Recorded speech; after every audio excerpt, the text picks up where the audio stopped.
अब श्री पुष्पदंताचार्य जी 15वें श्लोक में काम की उत्पत्ति और मरण मृत्यु को दिखाते हुए शंकर जी और विष्णु भगवान की स्तुति कर रहे हैं।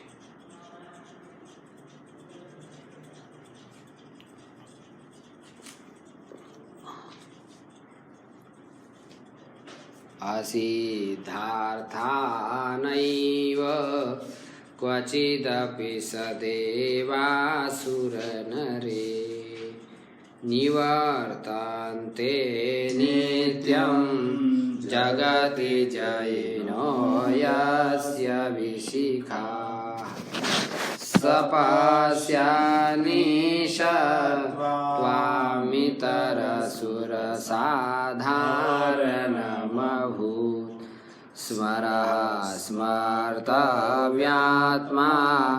न हि वशिषुपत्या परिभवः। हे ईश, इष्टे इति ईश, आप सबके ऊपर शासन करने वाले हैं। यस्य जयिना, जिस जयी कामदेव की, विशिखाः माने बाण,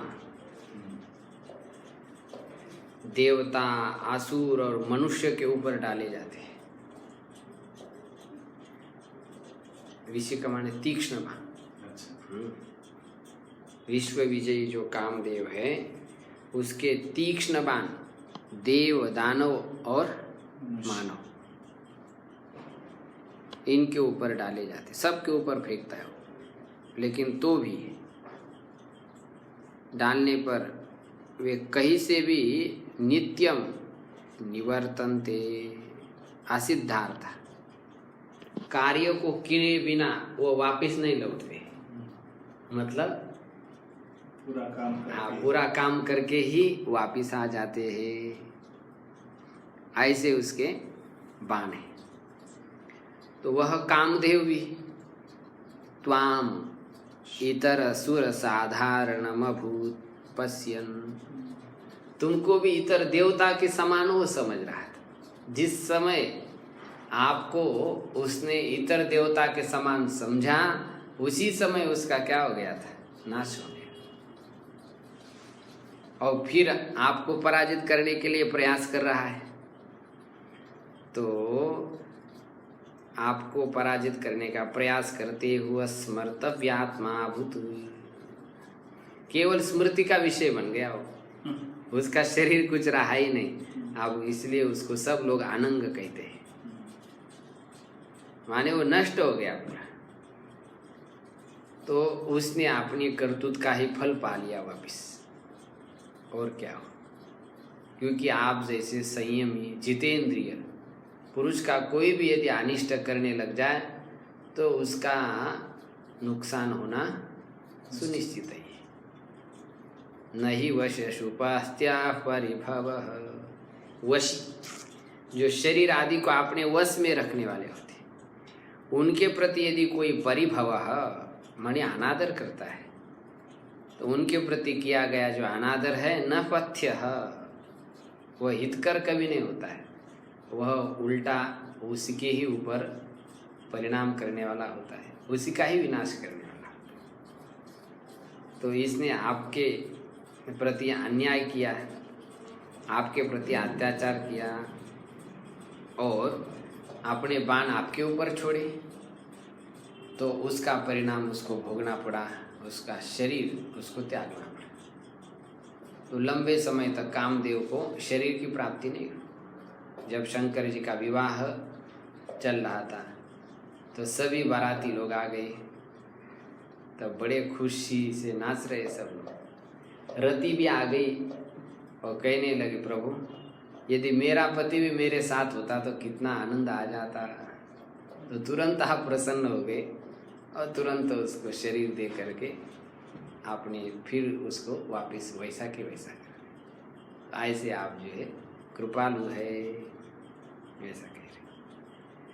टीका में देखेंगे, हे ईश यस्य स्मरस्य विशिखा बाणाः स देवासुर नरे जगति देवासुर नरादि सहिते त्रैलोक्ये जैन उत्सृष्टा क्वचिदप्या सिद्धार्था अकृतकार्या न निवर्तन्ते अपितु सिद्धार्था एव नित्यं जैन एव भवन्ति। हाँ, हे ईश, जिस कामदेव, स्मर माने कामदेव, विशिखा माने बाण, तीक्ष्ण बाण, सदैव असुर नरे, जगत में देवता, असुर और मनुष्यों के सहित सारे संसार में जय प्राप्त करने वाले, जिसके ऊपर डाला दिया जाए वो कभी भी अकृत कार्य नहीं होती, वह अपना काम करके ही वापस लौटते हैं, इसलिए वो नित्य जय प्राप्त करने वाले, ऐसे उसके बाण हैं। ये बाण का विशेषण कर दिया। जैन स्मरस्य वा विशेषण, अथवा ये जैन विशेषण कामदेव का करें, जो सबके ऊपर जय प्राप्त कर लेते हैं ना। जिस समय शिव जी के ऊपर यह जय प्राप्त कर रहा था, तब कई क्या स्थिति हो गई? भयो ईश मन लोभ विशेषी, नयन उघारी सकल दिशि देखी, सौरव पल्लव मदन विलोका, भयो कोप कंप उत्रय लोका। कामदेव आ गया तो सब लोग जो है, ऋषि मुनि बड़े बड़े सुदीर्घ काल तक जो तपस्या कर रहे थे, वो कि सारे के सारे काम से व्याप्त हो, यहाँ तक मनुष्य देवता ये तो हो ही गए, जड़ पदार्थों में भी काम पैदा हो तब फिर तब शिवती सर नयन उघारा, चितवत काम भयो जरिता, हाहाकार भयो जग भारी, डर पे सुर भे असुर सुधार। तो उस समय आपने उसको जला दिया। नित्यम जयशील से इत्यर्थ। तो कामदेव नित्य जय प्राप्त कर लेता है, इसलिए काम का बड़ा जय है, इसलिए क्रोध और काम दोनों साथ में रहते हैं। दोनों भी अनर्थ का हेतु है, लेकिन दोनों में भी यदि विचार किया जाए तो काम ज्यादा अनर्थ का हेतु है। काम से बहुत ज्यादा अनर्थ होते हैं, इसलिए अंत में भगवान ने क्रोध को जीतो ऐसा नहीं कहा। जही शत्रु महाबाहो काम रूपम दुरासन। ये बहुत बड़ा बलाढ्य शत्रु है, इसको जितना सामान्य परिश्रम से संभव महान परिश्रम करना पड़ता है, तभी ये जीतता है। इसलिए नित्य जयशील कहते हैं इसको, को भी परास्त नहीं, ज्ञानियों को भी वो परास्त नहीं। कहाँ रहता है काम?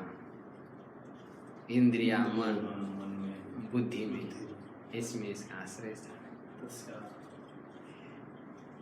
तो ऐसा है सबके ऊपर। तादृश पौरुषवानपि स्मरः यथान्य देवा मम जय्यास्तथा अयमपीति इतितर देवतुल्यं त्वां पश्यन् स्मर्तव्यात्मा भूत स्मर्तव्यः स्मरणीयः आत्मा शरीरं यस्य स तथा नष्ट इत्यर्थः। स एतादृश पौरुषवानपि, इस प्रकार का वह पौरुष वाला है, कितना परिश्रम, सारे संसार को पराजित करता है। यथा अन्य देवा मम जय्याः, जैसे अन्य देवताओं को मैं जीत लेता हूँ, ऐसा इसी को भी मैं जीत लूँगा। इस प्रकार आपको इतर देवताओं के समान जब इसने देखा, तब उसी समय स्मर्तव्य आत्मा, स्मर्तव्य स्मरणीय आत्मा, उसका शरीर केवल स्मरण करने योग्य रह गया, अनंग हो गया, अर्थात नष्ट हो गया। अब इसमें कहा सपश्यन, वो देखते हुए, आपको इतर देवताओं के समान देखते हुए, जैसे कहते हैं ना, ये मनुष्य खाई की तरफ जा रहा है, तो क्यों जा रहा है? मरने के लिए जा रहा है, अभी मरा नहीं है, उधर जा रहा है मतलब मरने के लिए जा रहा है। दारू की दुकान की तरफ जा रहा है मतलब हाँ, दरिद्री बनने के लिए जा रहा है। अभी तो श्रीमंत है, लेकिन उस तरफ जा रहा है मतलब अभी दरिद्री बनेगा, ये उसका लक्षण परिचायक है। ऐसा जिस समय इसने आपको इतर देवता के समान देखा, उसी समय एक नष्ट हो गया। ये व्याकरण की दृष्टि से समझा रहे आगे। पश्चनी थी हेतु शत्रु प्रत्यय, ये हेतु में शत्रु प्रत्यय, लेटे लेटे खा रहा है, हाँ? तो ये लक्षण है, जो लेटे लेटे खाता है वो मुसलमान होता है। हाँ। खड़े खड़े मुद्दा है वह यौवन होता है, ऐसा कुछ लक्षण उसके बताए शास्त्र में। लक्षण हेतु शतु स्मरणात्, लक्षण और हेतु में शतु माने क्षत्रिय प्रत्यय पाणिनि महर्षि ने बताया। जैसे वेद का उदाहरण दे रहे, तद वै एतत् पश्यन् ऋषि वामदेवः प्रतिपेदे इति। तद वै एतत् पश्यन्, देखते हुए ही वे वामदेव ऋषि उस परब्रह्म तत्व को प्राप्त हो गए। यहाँ पर क्षत्रिय प्रत्यय लक्षणार्थ में दिया। तेन इतर देव साधारणत्वेन तद्दर्शनम् एव व्यवधानेन अव्यवधानेन विनाश हेतु। इतर देवता से समान आपको देखने मात्र से ही इसका तत्क्षण ही विनाश हो गया। तो का वार्ता परिभवादे, फिर यदि वो आपके तिरस्कार साक्षात आकर के करें तब तो उस समय उसका संपूर्ण विनाश हो जाए, इसमें क्या कहना। तत्र कैमुतिक न्यायमाह नहीं इत्यादि। हाँ, कैमुतिक न्याय कहते हैं। सामान्य जितेंद्रिय पुरुष का भी यदि हम तिरस्कार करते तो भी हमारा विनाश हो जाता है, अकल्याण हो जाता है। तो आप जैसे जितेंद्रिय को भी आप शिरोमणि हैं, यदि आपका कोई तिरस्कार करे तो उस मनुष्य का अनिष्ट नहीं होगा, इसमें कहना क्या है। इसको कैमुतिक न्याय कह रहे हैं। नहीं इत्यादि ही यस्माद् वशीषु जितेन्द्रियष्वन्येष्वपि परिभवस्तिरस्कारपथ्यो हितो न भवति, स्वनाशायैव संपद्यते इति यावत् किं पुनः परमवशिना वरे परमेश्वरे त्वय्येत्यर्थः। क्योंकि वशिषु जितेंद्रियों में भी परिभव माने तिरस्कार पथ्य हितकर नहीं होता है, वो भी विनाश कर देता है। विभीषण जी का रावण ने तिरस्कार किया, तो चलो ठीक है, विभीषण जी सहनशील थे, इसलिए चलो तुम्हारा भला हो जाए, भले तुम हमको गाली दे रहे हैं, तिरस्कार कर रहे हैं, मारने की सोच रहे, कोई बात नहीं। लेकिन अब लात मार के ही कहा कि तुम भागी जाओ, इसको निकाल ही दो, तब फिर विभीषण जी चले। जैसे ही चले गए, आयुहीन भय तब है, तुरंत सारे लोग आयुहीन हो गए। तो महताम अतिक्रमः विनाशाय भवति, ऐसा कहा गया। बड़े लोगों का अतिक्रमण करने से विनाश हो जाता है। तो आप जैसे जितेंद्रिय का यदि कोई तिरस्कार करे तो स्वनाशाय वो संपद्यते, वो तो अपने ही विनाश के लिए हो जाता है। किम पुनः परम वशी नाम वरे, आप तो सभी जितेंद्रियों में भी श्रेष्ठ परमेश्वर है, तो आप में किया गया जो तिरस्कार है वह स्वनाश के लिए नहीं होगा, इसके बारे में क्या कहना, अर्थात अवश्य होगा। अब विष्णु पक्ष में घटा रहे हैं। हरिपक्षे तु हे इतर सुर सर्व विलक्षण देव पूर्व स्मर्तव्यात्मा स्मृतोपि स्मरः कामस्त्वां पश्यन् न भूज्जातः। इतर सुर सर्व विलक्षण देव, आप सभी देवताओं से विलक्षण देव है, यहाँ पर संबोधन कर रहे हैं। सारे देवताओं में आप अग्रगणी श्रेष्ठ है। पूर्वम स्मर्तव्यात्मा, पहले कामदेव ने आपको देखा और देखते ही वह आपसे पैदा हो गया, माने आपके पुत्र रूप से पैदा हो गया। आपको देखते ही आप ही के रूप में पुत्र पैदा हो गया, क्योंकि पुत्र पिता ही होता है, पिता पुत्र रूप में पैदा हो जाता है, ऐसी श्रुति कहती है। त्वत्सकाशात् जातः इत्यर्थः। पितेव खलु पुत्रं जातमात्रम् अवलोकयति, अतः पुत्रोऽपि तमेव अवलोकयति इति पश्यन् अभूत इति अनेन जन्यजनकभावो लभ्यते। पितैव खलु पुत्रम जातम जातमात्रम अवलोकयति, पिता पुत्र को उत्पन्न होते ही देख लेता है, और इसलिए पुत्र भी पिता को देख लेता है। तो इसलिए भगवान को देखते हुए ही कामदेव प्रद्युम्न के रूप में प्रकट हो गया था। इसलिए दोनों में जन्य जनक भाव है, ये सूचित हो रहा है। कथम जातः साधारण तव तुल्य रूपम यथा स्यात् तथा। जैसा आपका रूप था वैसा ही तो हो गया। जितने भी भगवान श्री कृष्ण के पुत्र थे वे सब उनके जैसे ही थे। हाँ, बिल्कुल वैसे ही रहते थे ठाट बाट से। कामदेव तो बिल्कुल उनके जैसा ही था, बिल्कुल पता ही नहीं चलता। हाँ, प्रतिमा। आत्मा वै पुत्र नामासि इति श्रुतेः। हाँ, आत्मा वही पुत्र नामासी। आत्मा, हमारी आत्मा पुत्र ही है, ऐसा कहा गया। तत्किं सर्वांशेन भगवत्तुल्यः तथा च न तस्य प्रतिमास्ति यस्य नाम महद्यशः न तत्समश्चाभ्यधिकश्च विद्यते इत्यादि श्रुति विरोध इत्याशंकया वैलक्षण्यम् आह। अब शंका कर रहे हैं कि वो भगवान के समान ही हो गया, किंतु श्रुतियाँ क्या कहती है? न त्वत् समोस्त्य भेदिकः कुतन्यो। हाँ? आपके समान कोई नहीं, फिर आपके अधिक कोई कैसा हो सकता? न तस्य प्रतिमास्ति, उस भगवान के समान कोई संसार में है नहीं, वो एकमेव अद्वितीय है। तो फिर पुत्र उनके समान कैसा हो गया?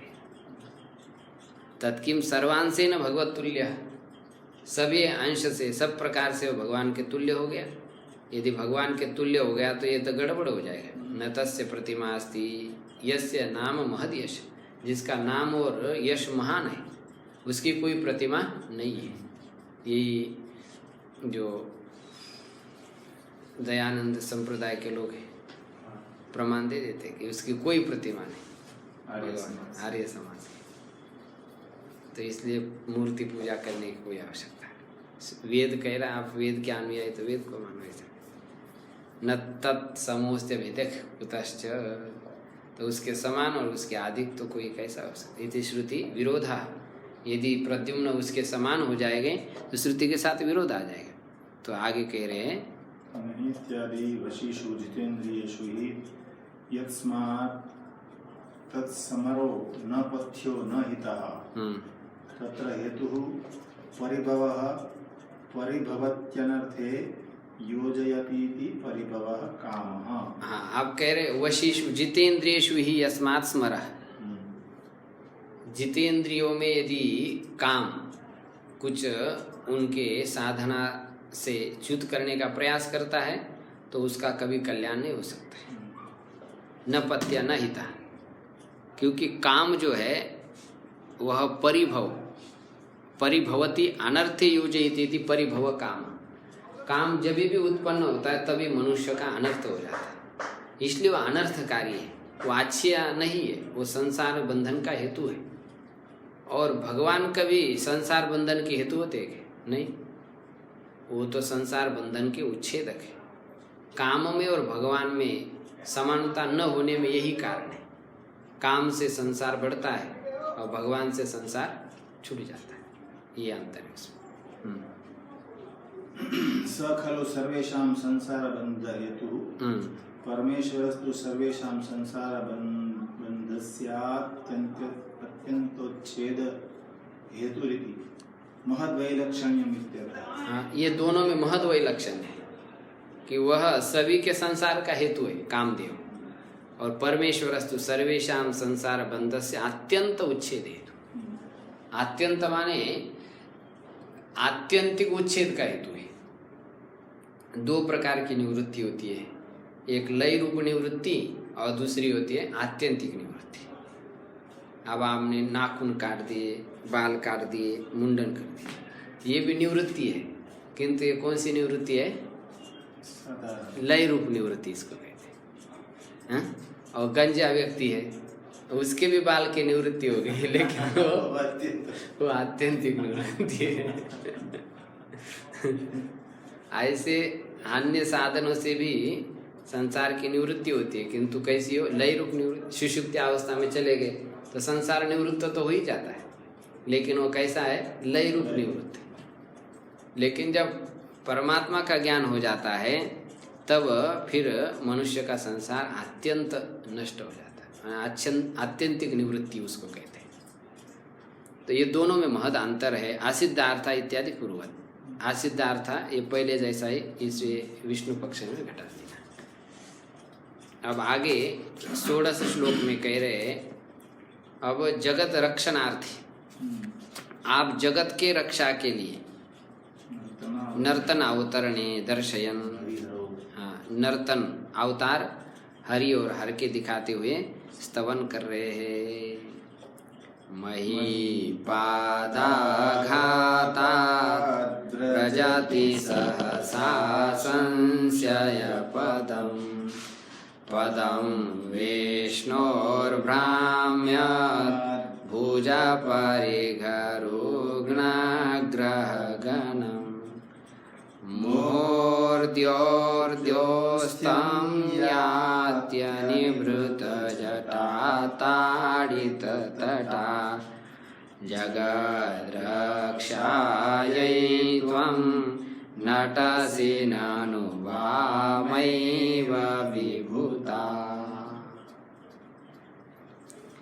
आप कह रहे हैं पुष्पदंताचार्य जी, पदाघातात, पादाघातात, आपके पैर की चोट से, मही माने पृथ्वी, सहसा माने अचानक, संशय पदम संदिग्ध स्थिति को प्राप्त हो जाती है। तो विष्णु, जो भगवान विष्णु का जो पदम माने अंतरिक्ष स्थान, अंतरिक्ष लोक है, वह भी भ्राम्यत भुज परिघरुग्न ग्रहगण, वह अंतरिक्ष भगवान विष्णु का जो स्थान है।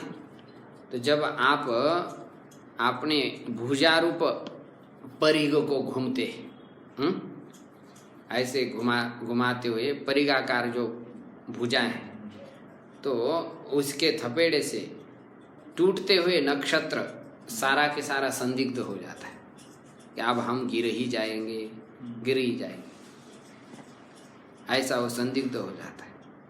अनिभृत जटा ताड़ित तटा, जब आप खुली हुई जटा से, चोट से, ताड़ित किनारा वाला जो द्योह मुह, द्योह माने स्वर्ग, वह स्वर्ग भी बार बार दौरस्थ्यम माने दूर अवस्था को प्राप्त हो जाता है, दौरस्थ्यम याति। तो इस प्रकार आप जगत रक्षा, यही जगत की रक्षा के लिए तुम नटसी, आप तांडव नृत्य करते हैं।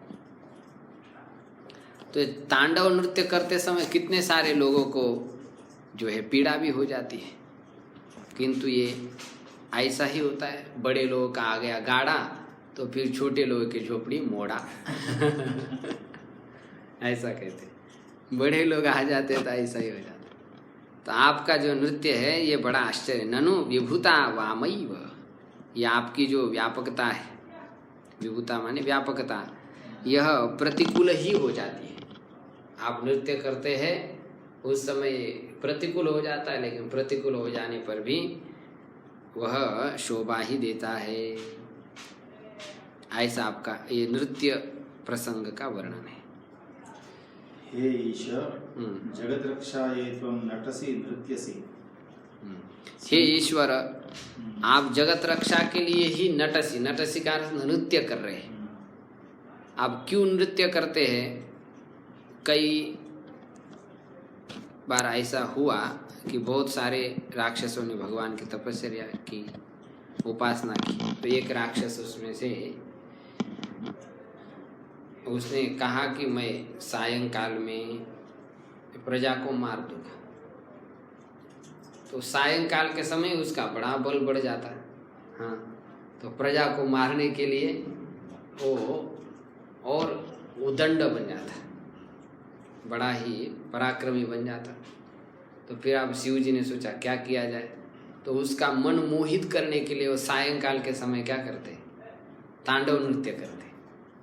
तो उसका बल बढ़ते हुए भी वो प्रजा को मारता नहीं, वो उधर ही नृत्य देखने में व्यस्त रह जाता। तो फिर प्रजा लोग बच जाती है।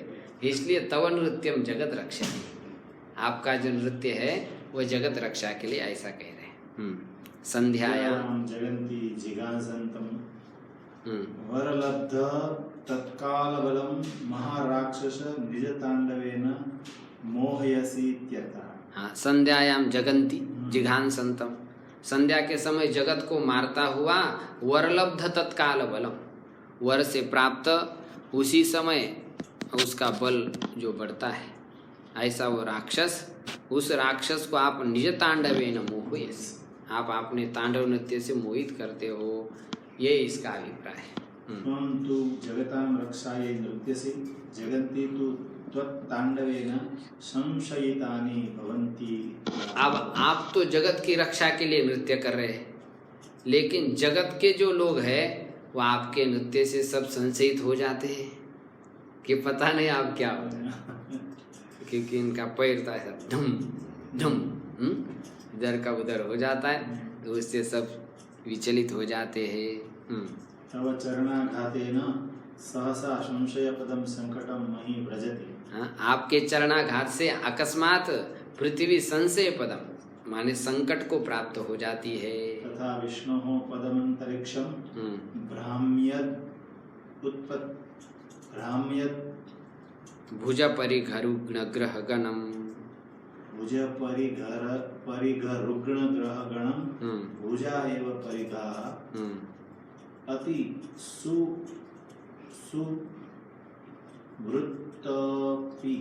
पीवर दृढ़ दृढ़ दीर्घत्वात्। अब ये कह रहे हैं, जब आप अपनी भुजाओं को भुजारूप परिघ को घुमाते हैं तो उस समय अंतरिक्ष में वे सारे जो ग्रह है उस भुजारूप, वो जो भुजा आपकी अत्यंत सुवृत्त है, बड़ी विस्तृत है, पीवर माने स्थूल है, दृढ़ है और लंबी है, तो उसको जब आप घुमाते हैं तो उस समय जो ग्रहगण है वो सारे रुग्ण हो जाते, माने पीड़ित हो जाते। नक्षत्र समूह जहाँ पर है वो उसी समय संकट में पड़ जाते हैं। यत्र तथा संशय पदम व्रजति, वो संकट में पड़ जाते कि अब हमको गिरना पड़ेगा, लगता है ऐसा। तथा द्योह, उसी प्रकार स्वर्ग लोग भी अनिभृता असमृता या जटा स्थाभि ताड़ितम तटम प्रांत देशो यस्या सा तथा मुहुर्दौस्थ्यम दुस्तत्वम याति। हाँ, स्वर्ग भी आप जब आपकी जटा खोलते हैं और उस जटा के किनारे से चोट करते हो तो उसी समय वह दुरावस्था को प्राप्त हो जाता है। एवं च क्रमेण त्रयाणां लोकानामपि संशयो दर्शितः। इस प्रकार क्रम से तीनों लोगों का जो संशय वो दिखाया। तीनों लोग सोचते कि अब हम मर ही जाएंगे। पृथ्वी सोचती है नीचे पैर आघात करने से मैं अभी संकट में पड़ जाऊँ। ऊपर विष्णु लोक में स्थित जो तारागण हैं वे भी सोचते हैं कि हम भी अब संकट में पड़ जाएंगे। और स्वर्ग लोक भी जो है जटा के प्रांत भाग से ताड़ित होने से वो भी सोचता है अब मैं भी दुरावस्था को प्राप्त हो रहा हूँ। आपका नृत्य यद्यपि मंगल के लिए है तो भी कुछ प्रतिकूलता तो हो ही जाती है। आगे फिर शंका कर रहे कि भगवान के ऐसी क्रिया जो है वह लोगों को संकट में डाले, ये तो अच्छी बात नहीं। शंका कर रहे ननु आसो सर्वज्ञोपि अपायम पर्यालोचयन्नेव किम इत्येवं विधतांडवे प्रवृत्त इत्याह। आसो सर्वज्ञ, ये शिव तो सर्वज्ञ है। सर्वज्ञ होते हुए भी आपायम अपर्यालोचनीय, दूसरे के दुख का विचार नहीं करते हुए ही किम इति एवं विध तांडवे प्रवृत्त, इस प्रकार के तांडव में क्यों प्रवृत्त हो रहा है? तब कह रहे ननु अहो विभूता परम महत्ता, ये उनकी विभूता है माने परम महत्ता है, उनकी महिमा है। क्या महिमा है उनकी? प्रभुतेति यावत् हाँ वामेव प्रतिकूलैव अनुकूलमाचरेत्यपि किंचित प्रतिकूलम अवश्यम आचरेत् इत्येव शब्दार्थः। अब कह रहे हैं जैसे राजा होता है, अब राजा तो सबके हित की ही बात सोचता है, लेकिन कभी कुछ उससे क्या हो जाता है, प्रतिकूल भी हो जाता है, तो भी लोग उसकी हानि नहीं मानते। चलो ठीक है कोई बात, सबका भला करने वाला राजा है। तो इसी प्रकार वामैव प्रतिकूल आए, कभी कभी इनकी जो व्यापकता है, महत्ता है, ऐश्वर्य है, ये प्रतिकूल हो जाता है। लेकिन तो भी वह अनुकूल ही माना जाए। अनुकूलम आचरति अपि, वह अनुकूल आचरण करते हुए भी किंचित प्रतिकूलम अवश्यम आचरति एव इति शब्दः। किंचित प्रतिकूल अवश्य वह आचरण करते हैं। दृश्यते हि स्वल्पकेऽपि राजनि स्वदेश रक्षणाय सेनया सह संचरति स्वदेशोपद्रवः किमुत तादृशे महेश्वर इत्यर्थः। ये कह रहे कि छोटा सा एक राजा भी है, वो स्वदेश की रक्षा के लिए सेना के साथ जब घूमता है तो कुछ ना कुछ देश में उपद्रव तो हो ही जाता है, कई लोगों को कष्ट तो हो जाता है।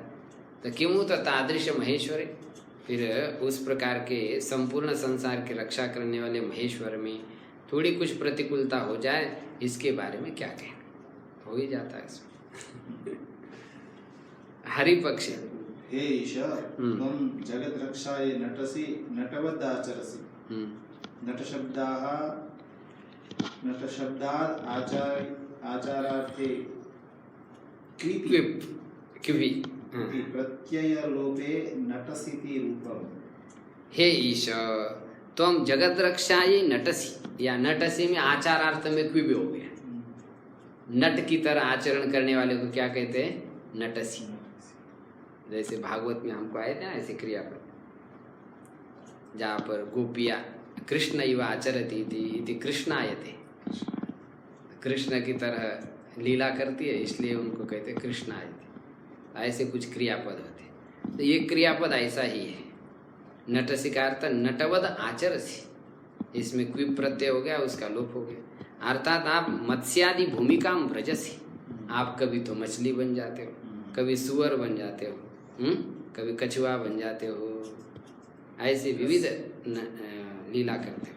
कस्याम अवस्थायां जगत रक्षणार्थम अवतरण उच्यते। हाँ, तो किस अवस्था में आप जगत रक्षा के लिए अवतार धारण करते हो, तो आप कह रहे हैं महिम। महिप माने राजा, महिम पातीति महिपः राजा, तस्मात् आघातात् सा मही। महिप, उसको अभी थोड़ा इधर जोड़ दे, जो हमारा श्लोक है ना उसमें श्लोक में इधर जोड़ दिया, महिप ऐसा कर दिया, और हाँ महिप ऐसा कर दिया। तस्मात् आघातात् सा मही सह समकलम एवं संशय पदम रचते। तो राजा के आघात से माने हिंसा करने से, हिंस्र राजा होता है तो उस समय पृथ्वी क्या हो जाती है, संकट में पड़ जाती है। तो ये कह रहे हैं आघातात् सामयी सह समकालम एवं संशय पदम प्रजति।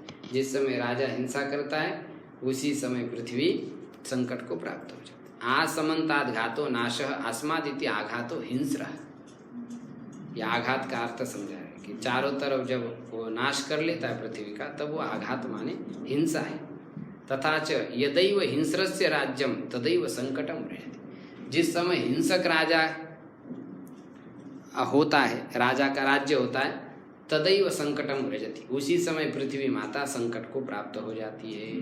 तथा च विष्णुः पदमधिष्ठानं यत्र भगवान् विष्णुः स्वविभूतिभिः सह पूज्यते तद्विष्णुः पदम देवयजनाख्यम यज्ञशालादि।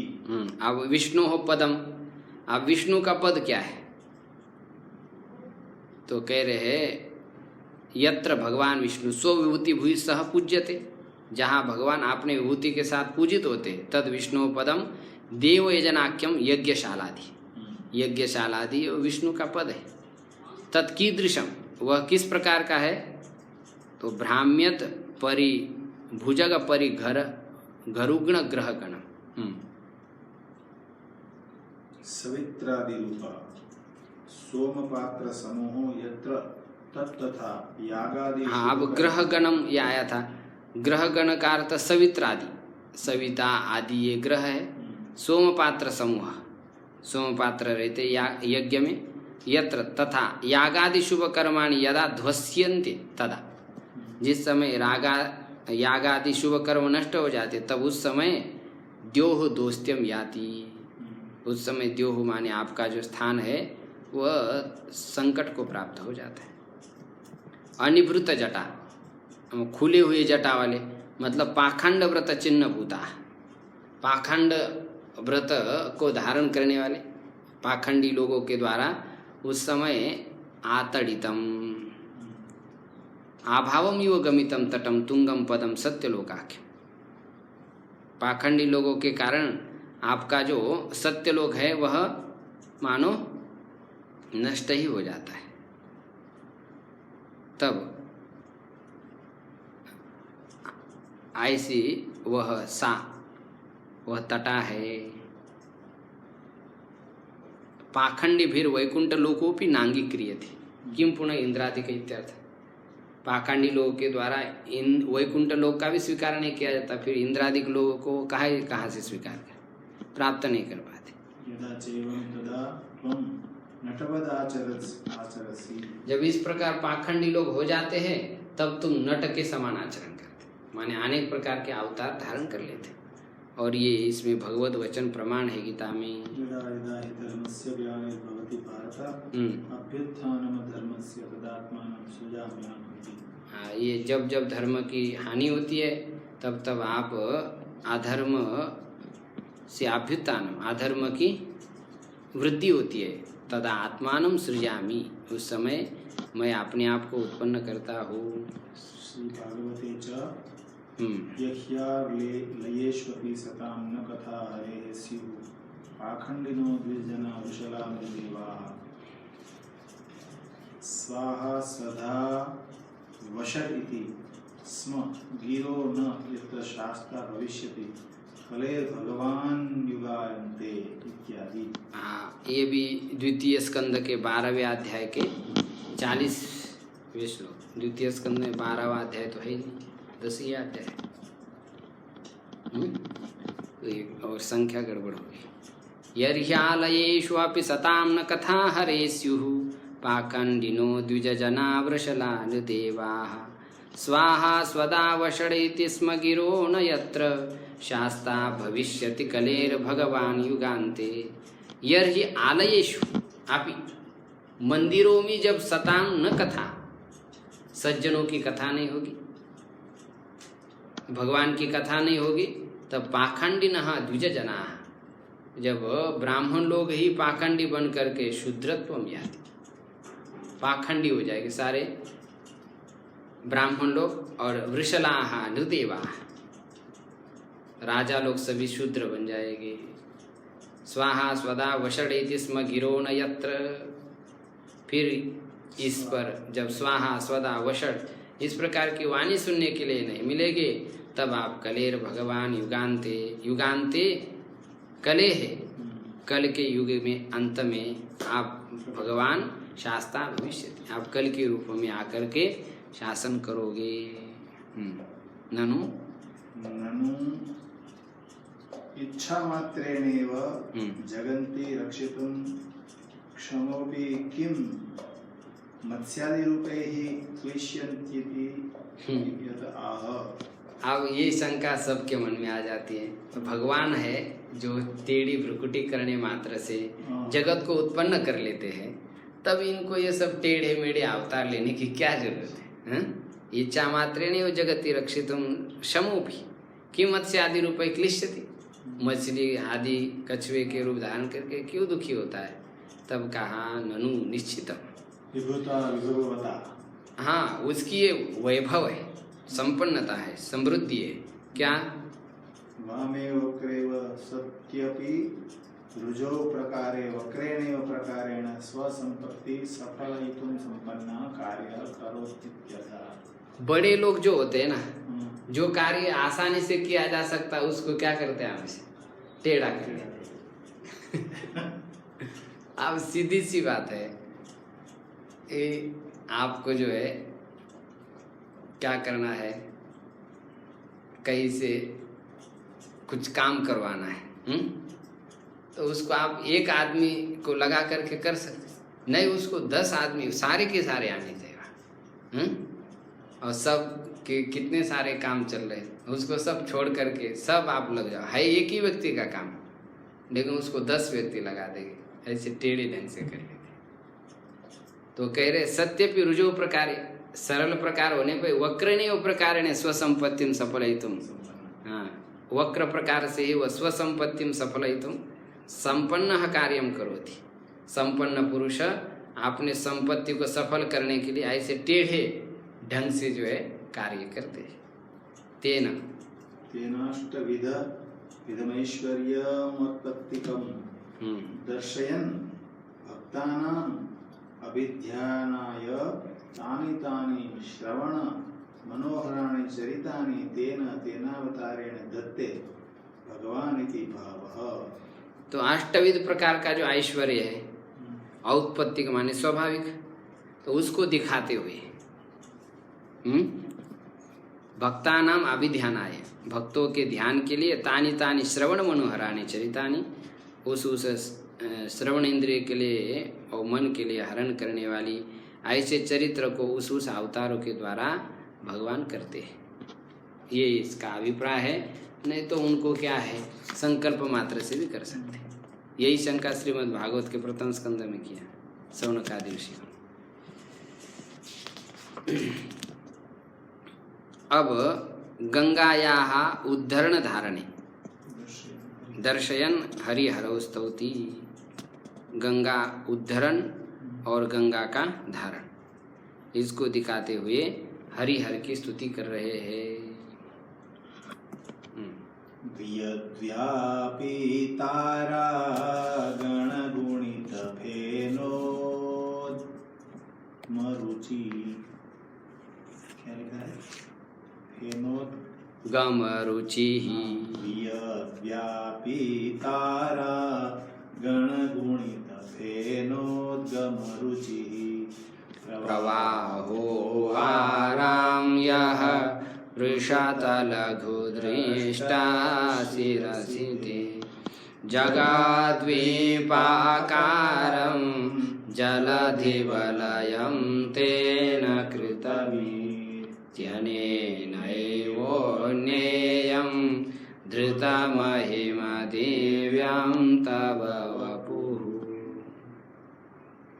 हे ईश, वियद व्यापी माने संपूर्ण आकाश में व्याप्त, तारागण गुणित फेनोद्गम रुचि, जो तारागण के प्रतिबिंब से जो बड़ी हुई फेन के कांति वाला, गंगा जी जब ऊपर से आती है तब उसमें तारा गणों के प्रतिबिंब पड़ते और उसमें फेन आ जाते, उससे उसकी कांति हो जाती है। ऐसा जो गंगा जी का जो जल प्रवाह है जिसमें तारा गणों के प्रतिबिंब पड़े हुए और फेन से युक्त होने से कांति वाला हो गया, तो ऐसे उस जल प्रवाह को वारा प्रवाह, ऐसे गंगा जी के जल प्रवाह को आपने शिरसी, सिर में धारण किया। सिर में धारण करने पर भी वो कोई जैसा बड़ा पहाड़ की तरह नहीं दिखता है। पृषत लघु दृष्टा, वो बिंदु के छोटे छोटे कण के समान दिखाई देता है। तेन, उसी जल बिंदु से जलधि वलय, वह समुद्र रूप वलय वाला हो गया। द्वीपाकार समुद्र रूप वलय वाला और द्वीप के आकार से हो गया, युक्त हो गया। जगत कृतम, संपूर्ण जगत को उसने द्वीप के आकार बना दिया है। तो बस इसी से ही आपका वो शरीर है वो दिव्य है। इसी से आपने महिमा को धारण करने वाला ये दिव्य शरीर आपका है, ऐसा अनुमान कर लेना चाहिए। एवं उन्नेयम, ऐसी कल्पना कर लेनी चाहिए कि शिव जी की क्या महिमा है। उन्होंने वियद्व्यापी जो गंगा जी का प्रवाह है उसको आपने सिर में धारण कर लिया है और उसको समुद्र रूप वलय वाला द्वीपाकार से युक्त पूर्ण जगत को कर दिया है। बस यही से आपकी महिमा वाले दिव्य शरीर की कल्पना करनी चाहिए कि कितना विलक्षण उनका शरीर है। आगे टीका में, हे ईश, अनेनैव लिंगेन तव दिव्यं दिवि भवं सर्वदेव नियंत्रु वपुः शरीरं धृतमहिम सर्वेभ्यो महत्तरं पुण्येयं महनीयं तव वपुषः सर्वमहत्तरत्वं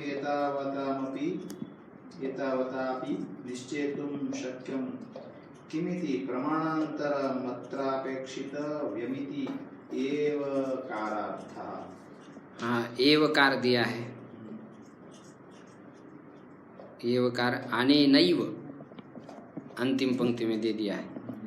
हे ईश आने नैव लिंगेन तव दिव्यम दिव्य भवम सर्वदेव नियंत्री, सारे देवताओं का संयमन करने वाला आपका यह शरीर धृत महिमा, जिसने महिमा को धारण किया है, तो ऐसे सभी से बढ़कर के महिमा वाला आपका यह शरीर है, ऐसा समझ में आ जाता है।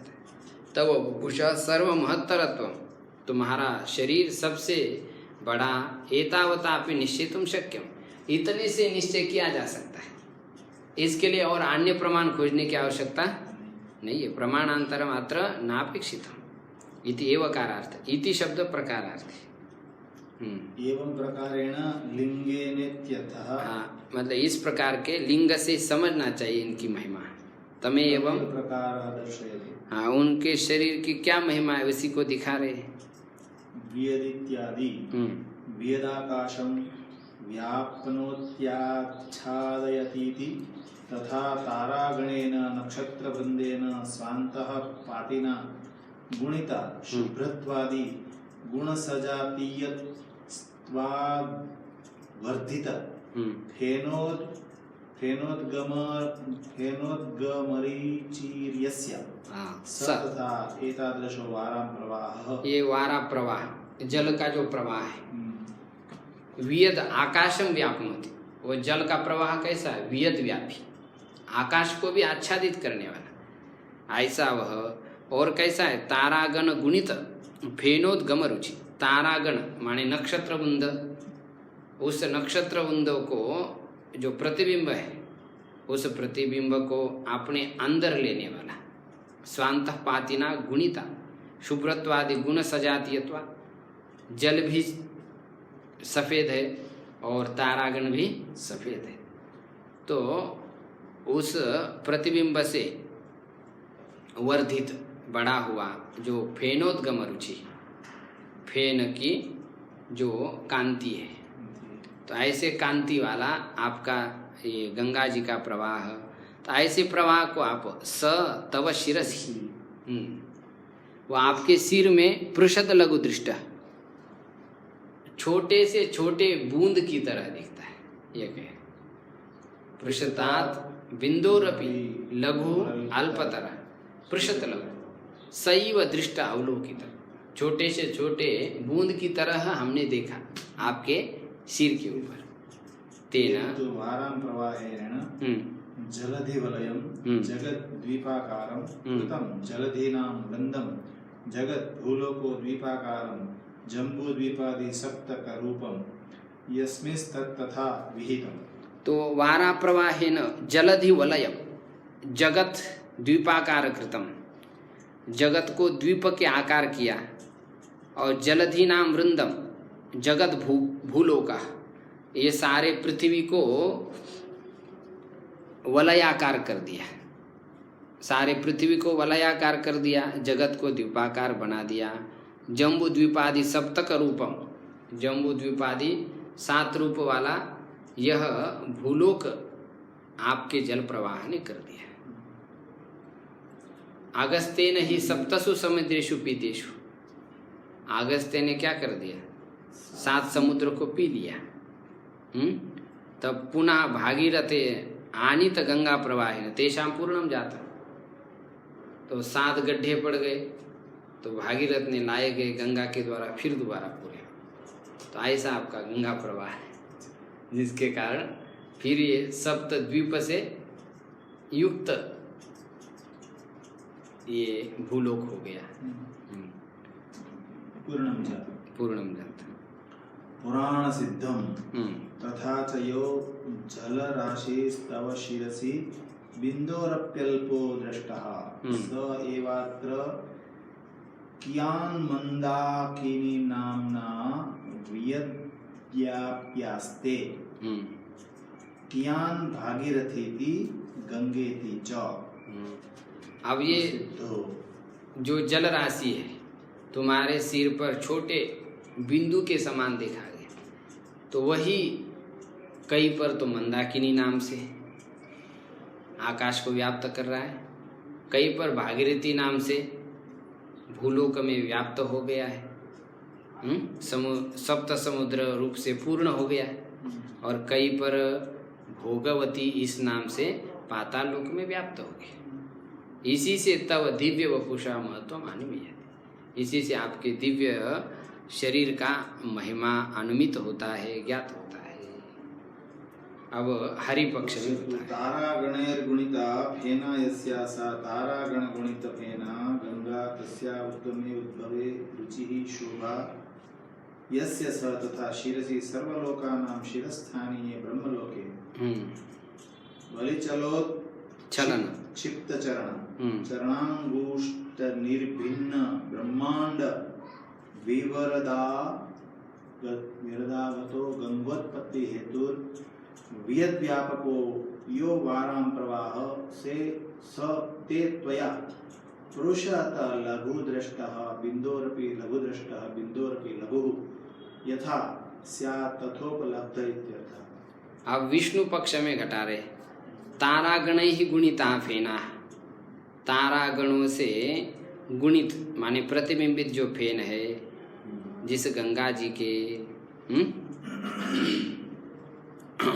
तो उस गंगा जी का उद्गमे रुचि ही शोभा, उत्पत्ति में शोभा है जिसके स वह तारागण गुणित फेनोद्गम रुचि, ऐसा वह प्रवाह। और शिरसी, शिर का मतलब यह क्या है, सभी लोगों के शिर स्थानीय ब्रह्मलोक, उस ब्रह्मलोक में इसकी उत्पत्ति हो गई। बलि छलन उत्क्षिप्त चरणांगुष्ठ, बलि को छलने के लिए जब भगवान ने अपना चरणांगुष्ठ उठाया तो उस चरणांगुष्ठ से निर्भिन्न ब्रह्मांड विवरा, ब्रह्मांड विवरात, ब्रह्मांड को छेद हो गया था, तो उसी से आगत गंगा उत्पत्ति हेतु, गंगा के उत्पत्ति का हेतु वह छिद्र, उसी छिद्र से वो आ गया। वियद व्यापको यो वाराह प्रवाह, जो आकाश को व्याप्त करने वाला जो जल का प्रवाह है, तो वह प्रवाह त्वया पृषत लघु दृष्ट, तुम्हारे द्वारा बिंदु से भी छोटा देखा गया है। बिंदुरपि लघु यथा स्यात् तथा उपलब्ध, बिंदु से भी छोटा जैसा हो वैसा आपने उसको देखा, विष्णु ने देखा। आगे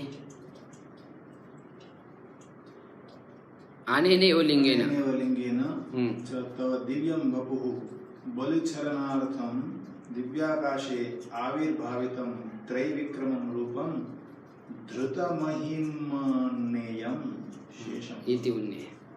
इसी लिंग से आपने त्रिविक्रम रूप धारण करके पाद के अंगुष्ठ से ब्रह्मांड कटह को विवरण किया, छेद किया, और उसी से ही ब्रह्मांड के अंदर गंगा प्रवाहित हो गई।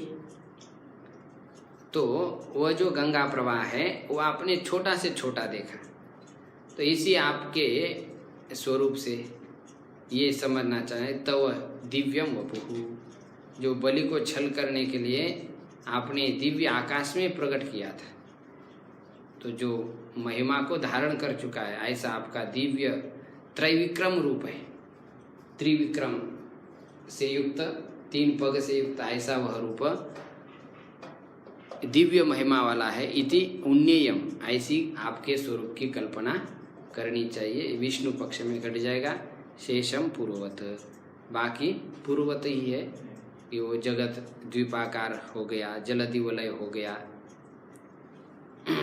समुद्र के लिए वलधि, जगत समुद्र जलधि वलय माने जगत को वलयाकार हो गया, समुद्र के समान वलयाकार हो गया, और 7 द्वीपाकार भी हो गया। 7 समुद्र को पी लिए तो उसमें 7 द्वीपों के रूप में वह विभक्त हो गया। तो ऐसे आपके स्वरूप है, उसकी महिमा का केवल अनुमान ही करना चाहिए।